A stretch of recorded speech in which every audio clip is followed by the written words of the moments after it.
Selamat pagi, salam sejahtera bagi kita semua. Perkenalkan, saya Pitra Sihite, mahasiswa PPG dalam jabatan kategori 2 tahun 2022 di LPTK Universitas Islam Sumatera Utara. Hari ini, tepat pada tanggal 13 Desember 2022, saya akan melakukan praktik uji kinerja di SMA Negeri 1 Tewa, Provinsi Kalimantan Tengah. Silakan saksikan videonya.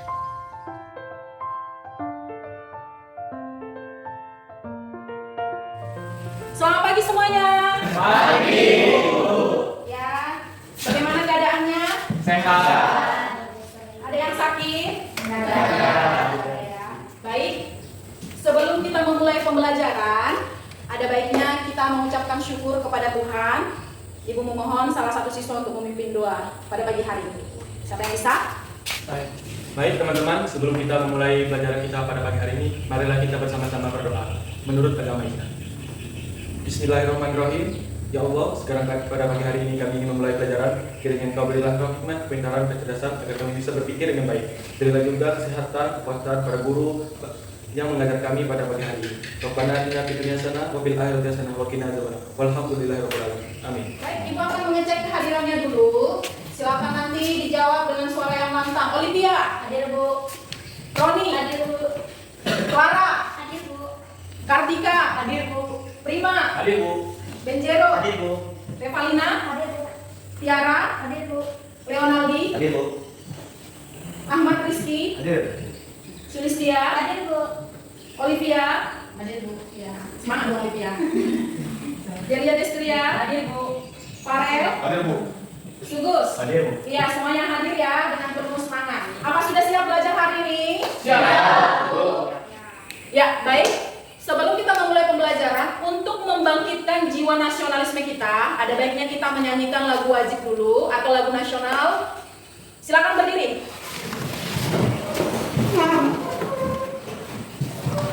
Silakan nyanyikan dengan penuh hikmat. Semua menyanyi dengan suara yang lantang.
Baik, kita sudah menyanyikan lagu nasional dengan penuh hikmat.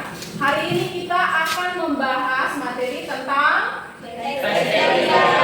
Ya, materi tentang teks editorial. Sebelum Ibu bertanya kepada kalian tentang pengertian teks editorial, Ibu akan menjelaskan dulu tentang kompetensi dasar dan apa yang akan kalian perbuat atau apa kegiatan yang akan kalian lakukan pada pembelajaran hari ini. Nah, kompetensi dasarnya, silakan kompetensi dasar yang akan Ibu jelaskan diambil dari 4.6, yaitu merancang teks editorial dengan memerhatikan struktur dan kaidah kebahasaannya. Ya, di sini kalian nanti akan mampu menyusun teks editorial, yaitu dari isu aktual yang menjadi perbincangan di dalam masyarakat. Contohnya apa? Permasalahan yang terbaru, seperti Verdi Sambo. Udah berapa bulan sidangnya belum selesai? Hampir 4 bulan belum selesai juga. Nah, yang Yang viral kemarin, Bunda Korban. No komen. Ya kan? Apalagi kira-kira isu aktual atau permasalahan yang sedang diperbincangkan masyarakat? Gempa bumi di Cianjur. Iya, gempa bumi di Cianjur memakan korban jiwa ya. Ya. Apalagi Erupsi Gunung Semeru. Iya, erupsi Gunung Semeru. Ada lagi yang viral, yaitu banjir yang terdapat di Kalimantan Selatan. Setiap musim penghujan kan selalu ada banjir ya? Iya. Ya, kita juga harus waspada. Nah, apa yang menjadi indikator pencapaian kompetensi atau apa Bu yang akan kami capai ketika di dalam pembelajaran? Yang pertama, kalian akan mampu menyusun argumen atau pendapat tentang isu aktual. Ingat ya, isu itu artinya adalah permasalahan.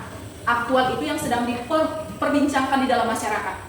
Kemudian yang kedua, kalian harus mampu menyusun saran atau rekomendasi terhadap isu aktual. Nah, setelah argumen atau pendapat serta saran ini bisa kalian susun, kalian mampu menulis teks editorial dengan memperhatikan struktur. Menulis tersebut itu sama hubungannya dengan merancang teks. Kita itu hampir sama seperti indikator tadi. Mampu menyusun argumen, menyusun saran, menulis teks editorial, dan bisa mempresentasikan. Sekarang Ibu mau bertanya dulu. Siapa yang tahu apa hubungan materi minggu lalu dengan materi yang sekarang? Siapa yang bisa? Saya Bu. Silakan Prima. Pada pertemuan sebelumnya kita membahas tentang struktur dan kaidah kebahasaan teks editorial. Nah, sekarang kita akan membahas merancang tentang teks editorial. Itu hubungannya, Bu. Iya, bagus. Tepuk tangan. Nah, sebelum kita lanjut ke pembelajaran ini, Ibu mau bertanya dulu, siapa yang bisa menjelaskan manfaat materi pembelajaran ini dalam kehidupan sehari-hari? Siapa yang bisa? Saya, Bu. Ya, silakan Ben. Ya, Bu. Bisa mempengaruhi pembaca dan opini yang kita rancang. Dan yang kedua, jika kita mahir merancang teks editorial, maka kita berkesempatan bekerja di dalam redaksi. Iya, tepuk tangan. Baik, Ibu akan memutarkan satu video pembelajaran. Kalian silakan menyimak video ini dan Ibu harapkan kalian tahu poin-poin penting yang akan Ibu tampilkan ini, karena nanti akan berhubungan dengan tanya jawab terkait teks editorial. Bisa ya? Bisa, Bu. Oke, baik, Ibu akan putar, silakan kalian simak dengan baik. Tanggapan warga soal wacana kenaikan harga BBM Pertalite bersubsidi. Kan belum ada wacana BBM Pertalite mau naik lagi, Bu. Sudah dengar, sudah. Menurut Ibu setuju nggak kalau Pertalite ini naik lagi, Bu? Untuk ini ya kenaikan BBM termasuk Pertalite, saya sih sebenarnya kurang setuju banget ya, karena ini mempengaruhi bahan pakaian dengan kondisi COVID seperti ini. Mas Taufik udah dengar belum rencana pemerintah mau naikin harga BBM Pertalite? Udah, Mas setuju nggak? ya nggak setuju Mbak. Alasannya? Ya alasannya kalau ini dinaikin kita dapat berapa gitu. Masalahnya kalau Pertalite dinaikin, untungnya kita berapa? Yang mesti kan itu yang berkeluarga kan nggak Ibu cukup. akan memberikan pertanyaan seputar video yang sudah Ibu tayangkan tadi. Pertanyaan yang pertama. Sebelum kita ke pertanyaan ini, ada yang bisa menjelaskan isu aktual itu apa? Ya, silakan Roni. Isu aktual adalah masalah yang menjadi perbincangan orang banyak, masalah yang betul-betul ada terjadi, masalah yang baru saja terjadi. Ya, untuk pertanyaan yang nomor 1, apa isu yang dibahas melalui video yang ditayangkan? Bisa dijawab Roni? Ya, silakan. Isu yang dibahas adalah respon masyarakat yang terkait dengan BBM Pertalite yang naik. Ya, tepuk tangan. Selanjutnya pertanyaan yang kedua. Coba sampaikan argumen atau pendapat kalian terkait isu tersebut. Siapa yang bisa menjawab pertanyaan ini? Saya, Bu. Ya, silakan Tiara. Seperti yang kita tahu, Bu, dampak negatif naiknya harga BBM mempengaruhi perekonomian, harga sembako, harga transportasi naik, dan menyulitkan masyarakat, terutama kami sebagai peserta didik, karena mayoritas menggunakan kendaraan karena jarak tempuh ke sekolah lumayan jauh. Dampak besarnya ditanggung oleh masyarakat dengan perekonomian kecil. Dampak positif bisa lebih hemat dalam segala aspek. Industri yang menggunakan BBM mulai membuat terobosan baru yang ramah lingkungan. Ya, benar, tepuk tangan.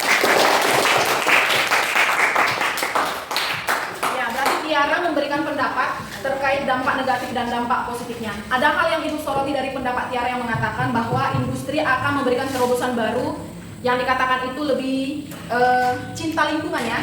Jadi mereka tidak menggunakan bahan-bahan yang berbahaya lagi untuk lingkungan, gitu ya. Nah, untuk pertanyaan yang ketiga, siapa yang bisa menyampaikan saran terhadap isu yang berhubungan dengan video yang Ibu tayangkan tadi?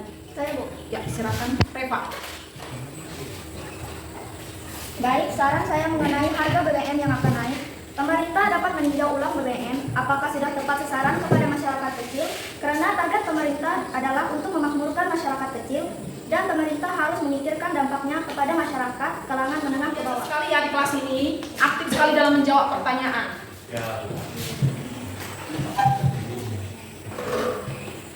Baik, Ibu akan menjelaskan dulu terkait dengan teks editorial. Tetapi sebelum Ibu menjelaskan pengertian teks editorial, siapa yang bisa menjelaskan kembali pengertian dari teks editorial? Di pertemuan sebelumnya kan sudah Ibu bahas. Ini hanya mengulangi aja. Siapa yang bisa? Saya, Bu. Ya, silakan. Seperti yang kita ketahui, Bu, bahwa teks editorial disebut juga dengan tajuk rencana tulisan redaksi terkait masalah yang baru saja terjadi dan yang sedang diperbincangkan oleh masyarakat. Ya, luar biasa ya. Nah, untuk pengertian secara umumnya, silakan diperhatikan bahwa teks editorial itu sama dengan tajuk rencana. Kalau misalnya kalian membaca surat kabar dan menemui kolom tajuk rencana, itu berhubungan dengan teks editorial. Sesekali coba kalian simak bahasa yang terdapat di sana. Mengarah kemana? Apakah dia lebih mengarah ke berita atau lebih mengarah ke pendapat? Nah, kalau tajuk rencana tersebut itu lebih mengarah ke dalam pendapat seseorang atau pendapat seseorang yang berada di dalam redaksi. Makanya dikatakan bahwa teks editorial itu adalah sikap, pandangan, atau pendapat dari penerbit atau redaksi. Selanjutnya, Ibu ingin bertanya dulu, siapa yang bisa menjelaskan ciri-ciri dari teks editorial? Saya, Bu. Ya, silakan Leo. Ciri-ciri teks editorial adalah aktual, faktual, sistematis, logis, dan argumentatif. Ya, tepuk tangan.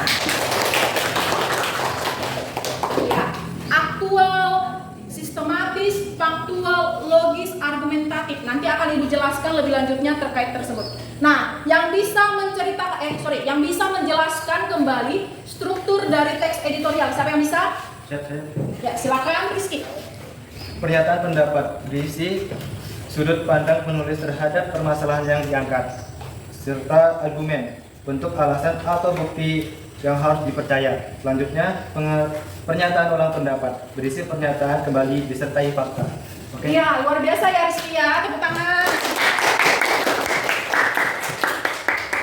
Ya, baik, beberapa dari temanmu sudah menjelaskan terkait dengan ciri-ciri dan struktur teks editorial. Kali ini Ibu akan menjelaskan apa sih materi yang berkaitan dengan teks editorial. Silakan disimak ya. Nah, fungsi dari teks editorial itu untuk mempengaruhi pembaca atau membuat pembaca tersebut yakin dengan argumen kita. Kalau misalnya sampai saya sebagai pembaca yang membaca rancangan teks editorial kalian itu setuju, berarti kalian berhasil. Strukturnya tadi sudah dijelaskan oleh teman kalian. Yang pertama pernyataan pendapat, berisi sudut pandang penulis terhadap masalah, argumentasi, bentuk alasan ataupun bukti, dan pernyataan ulang pendapat yang dikatakan sebagai penguatan kembali. Bisa ya? Kaidah kebahasan dari teks editorial itu menggunakan kalimat retoris. Ada yang tahu kalimat retoris itu apa? Yuk, silakan Nak. Kalimat retoris tidak ditujukan untuk mendapat jawaban, tetapi pembaca merenungkan masalah yang dipertanyakan. Iya, tepuk tangan. Selanjutnya, menggunakan kata-kata populer. Siapa yang bisa memberikan contohnya? Yuk, ini tinggal mengulangi aja. Siap. Kata ukuran mudah dipahami, contoh seperti memprioritaskan, mengedepankan, dan memakmurkan.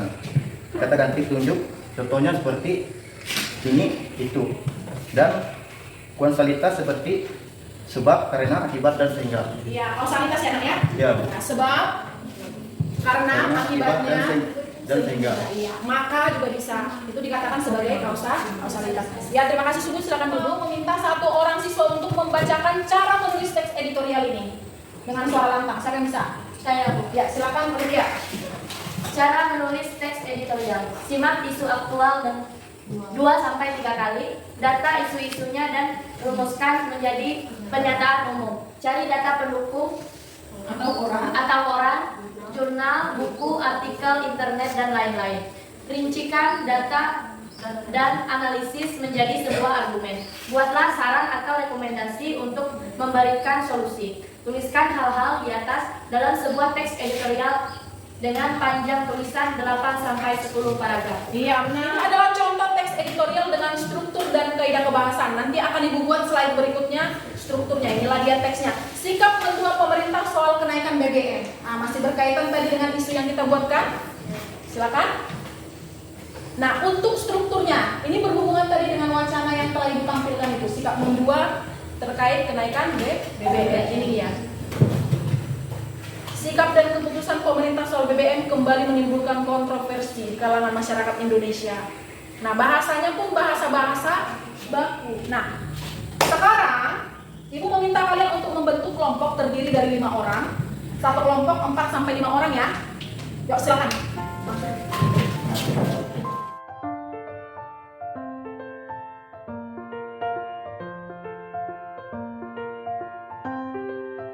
Silakan simak video ini. Nanti dari video yang akan Ibu tampilkan ini kalian akan berdiskusi untuk menjawab pertanyaan dan lembar kerja peserta didik yang akan Ibu bagikan. Jadi silakan disimak dengan baik ya. Pemirsa, inilah situasi dari Pasar Pramuka yang merupakan pasar obat terbesar di daerah Jakarta Timur. Dan bisa terlihat saat ini kondisinya cukup ramai begitu.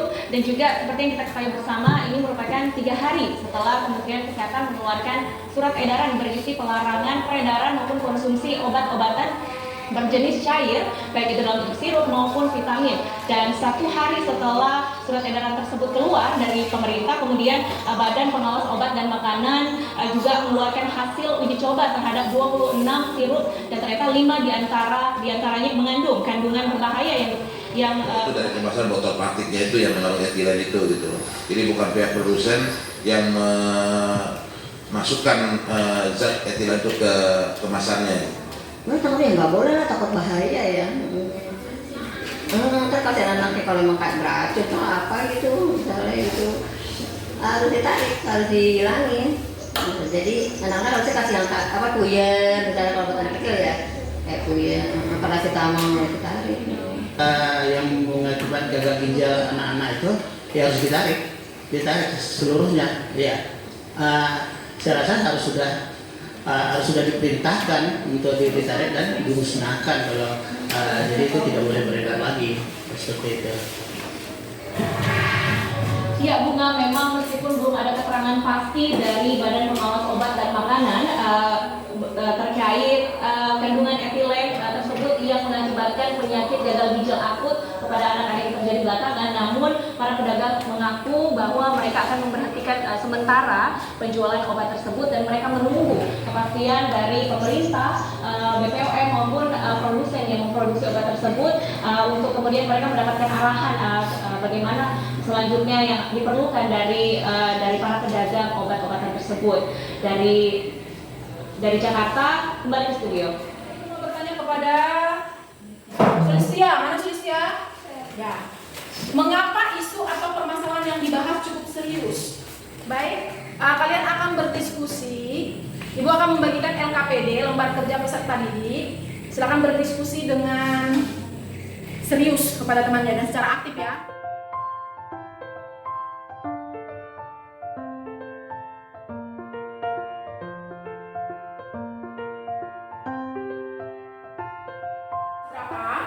Nah, rancanglah teks editorial sesuai dengan video yang telah ditayangkan tadi. Bahaya obat sirup yang ditarik oleh BPOM. Kemudian gunakan kaidah kebahasaan yang sudah Ibu jelaskan tadi. Nah, kerjakan, berikan pendapat, argumen kalian serta saran. Kemudian mintalah bimbingan dari Ibu kalau memang ada kendala. Bisa dipahami? Bisa.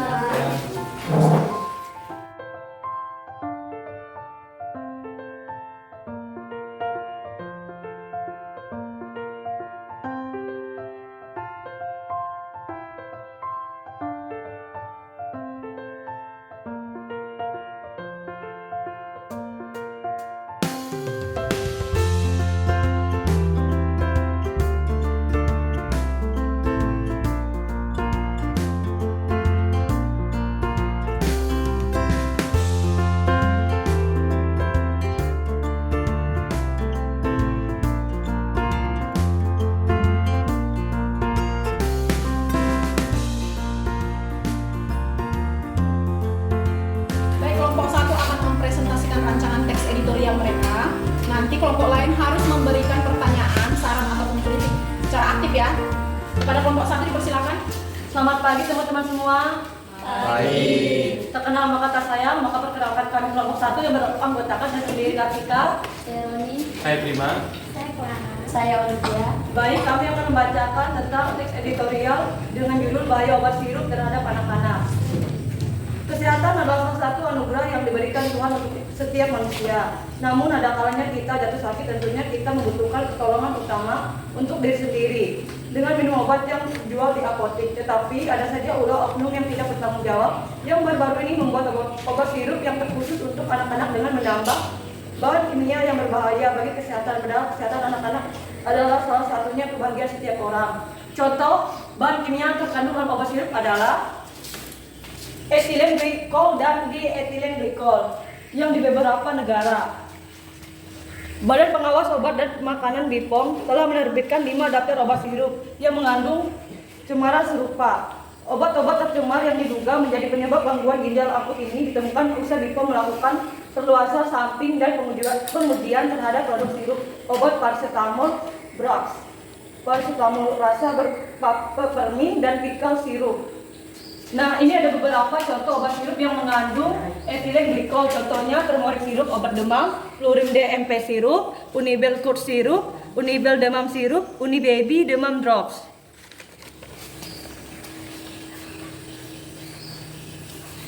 Kita berharap untuk ketelitian kepada BPOM dalam pengujian terhadap semua produk untuk kebaikan kesehatan seluruh rakyat, karena masyarakat tidak bisa menilai produk yang bahaya atau tidak. Oleh sebab itu untuk BPOM dan pemerintah untuk segera menyelesaikan masalah ini agar masyarakat tidak merasa resah, terutama orang tua atau ibu.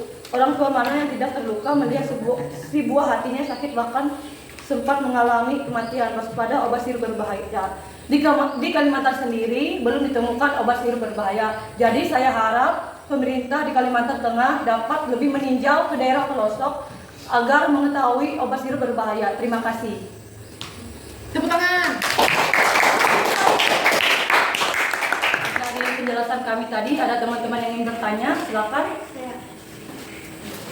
Perkenalkan, nama saya Tiara, saya dari kelompok 2. Saya ingin bertanya, mengapa etilen itu berbahaya? Baik, kami akan menjawabnya. Saya serahkan kepada teman saya Clara. Baik, saya akan menjawab pertanyaan dari teman saya Tiara. Mengapa zat etilen sangat berbahaya? Karena diduga bisa menyebabkan gagal ginjal akut pada anak. Selain itu, kandungan ini juga dinilai bisa mengganggu fungsi hati, paru-paru, otak, dan menyebabkan bayi lahir. Baik, kami akan buka pertanyaan kedua. Siapa yang ingin bertanya?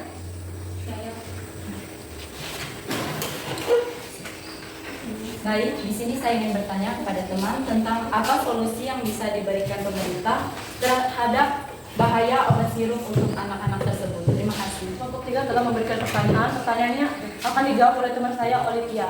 Solusi yang akan diberikan pemerintah termasuk BPOM yaitu mengajak masyarakat untuk menggunakan obat secara aman dan selalu memperhatikan hal-hal berikut. Menggunakan obat secara sesuai dan tidak melebihi aturan pakai, membaca dengan seksama peringatan dalam kemasan, menghindari penggunaan sisa obat, sirup yang sudah terbuka dan tersimpan lama, menggunakan konsultasi kepada dokter, apoteker, atau tenaga kesehatan lainnya apabila gejala tidak berkurang setelah 3 hari penggunaan obat bebas, dan obat bebas terbatas pada upaya pengobatan sendiri. Jika terdapat keluhan, melaporkan secara lengkap obat yang digunakan pada swamedikasi kepada tenaga kesehatan, melaporkan efek samping obat kepada tenaga kesehatan terdekat atau melalui aplikasi layanan BPOM Mobile dan MSO Mobile. Baik, apakah saudara Delia puas dengan jawabannya? Terima kasih. Iya. Baik, terima kasih atas perhatiannya. Saya ucapkan terima kasih. Ya, tepuk tangan. Baik, kelompok 2 akan mempresentasikan mengenai waspada BPOM terhadap 5 obat sirup untuk anak-anak ya. Silakan kelompok lain untuk menanggapi secara aktif. Kepada kelompok 2 dipersilakan. Baik teman-teman, di sini kami akan mempresentasikan bahaya obat sirup tiruan yang tidak sesuai dengan BPOM. Sehubung dengan pemberitaan di media yang semakin berkembang terkait isu obat sirup untuk anak yang berisiko mengandung cemaran etilen glikol dan dietilen glikol, sesuai dengan peraturan dan persyaratan registraris produk obat, BPOM telah menetapkan persyaratan bahwa semua produk obat sirup untuk anak maupun dewasa tidak diperbolehkan menggunakan etilen glikol dan dietilen glikol. BPOM telah menetapkan batas maksimal kedua bahan tambahan tersebut sesuai standar internasional. Karena demikian, contohnya yang pertama, Promethazine oral solution, Cofexmelin baby cough syrup, dan yang ketiga, Make of baby cough syrup, dan keempat, Maghrib and cold syrup. Bahaya dampak dari obat yang telah diedarkan adalah anak-anak diserang gangguan ginjal akut misterius. Apakah dari teman-teman yang ingin bertanya? Silakan. Satu, saya ingin menanyakan, menurut kalian yang paling berbahaya itu etilen atau ditilen? Baik, untuk menjawab pertanyaan yang sudah teman kita tanyakan, saya serahkan ke rekan saya Sulistia Natasha. Baik, saya akan menjawab pertanyaan dari teman saya Roni. Kedua zat tersebut sama-sama berbahaya karena gangguan ginjal akut pada balita akibat kontaminasi etilen glikol atau dietilen glikol pada obat sirup telah terjadi di berbagai negara.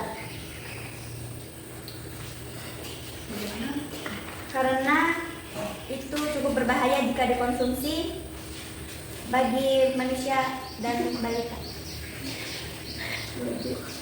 Baik, untuk selanjutnya untuk pertanyaan yang kedua dipersilahkan. Perkenalkan, nama saya Olivia Dustiana. Saya ingin bertanya, mengapa setelah banyak berita BPOM baru bertindak? Banyak berita yang meninggal. Baik, terima kasih untuk pertanyaan yang telah disampaikan teman kita Olivia Dustiana.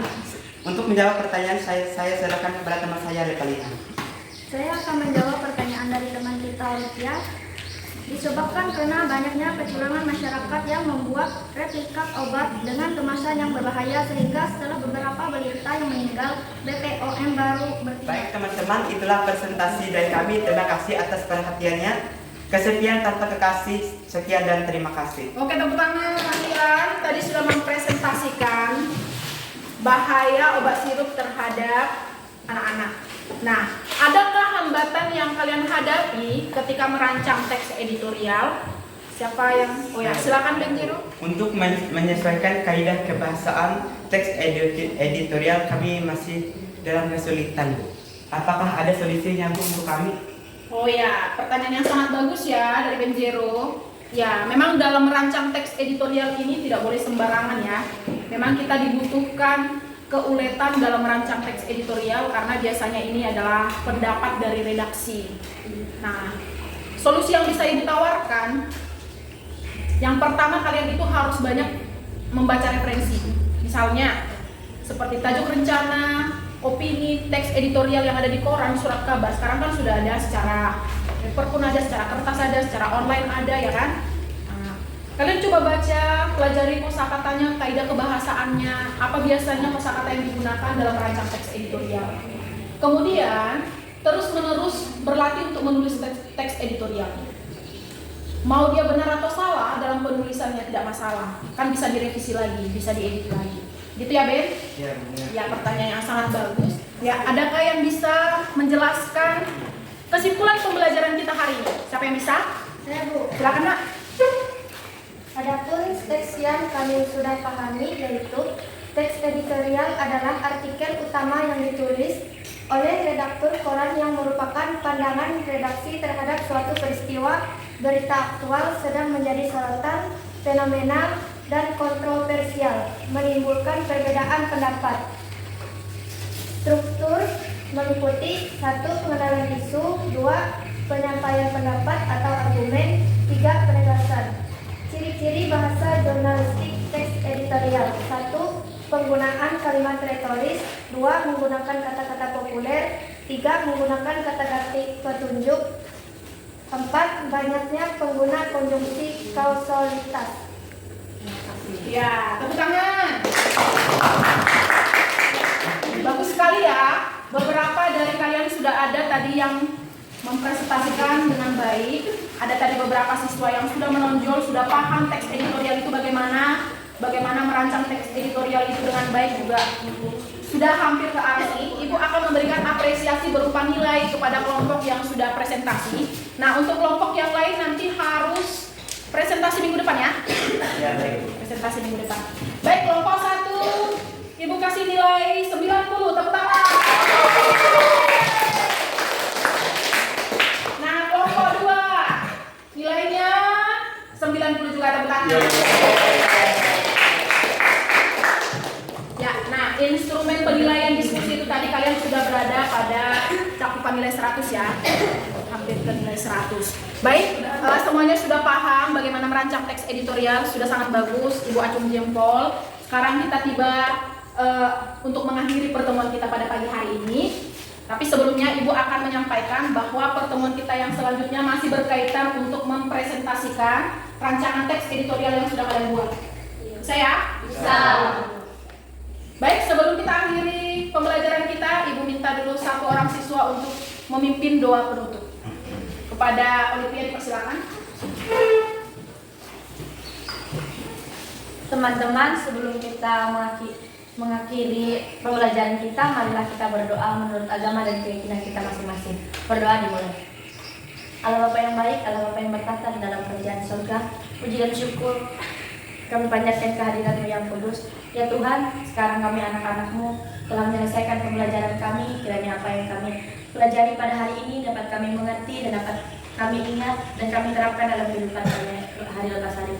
Dan juga ya Tuhan, sekarang kami anak-anak-Mu ingin pulang. Melihat Tuhan memberkati kami, lindungi kami sehingga kami sampai di rumah kami dengan selamat tanpa kurang suatu apapun. Dalam doa yang kami alaskan dalam nama Tuhan Yesus Kristus kami berdoa dan mengucap syukur. Amin. Ya, terima kasih Olivia. Baik, sampai di sini pertemuan kita. Selamat pagi semuanya.